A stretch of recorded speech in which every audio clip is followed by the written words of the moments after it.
iPad with cracked screen. Heat the screen. Start separating the screen from body.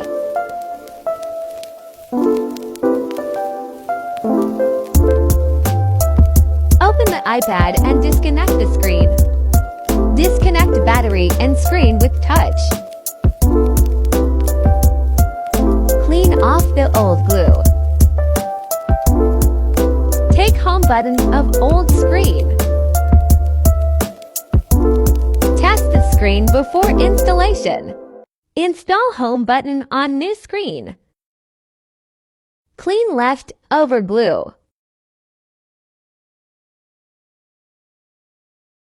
Connect new screen and battery. Put waterproof glue.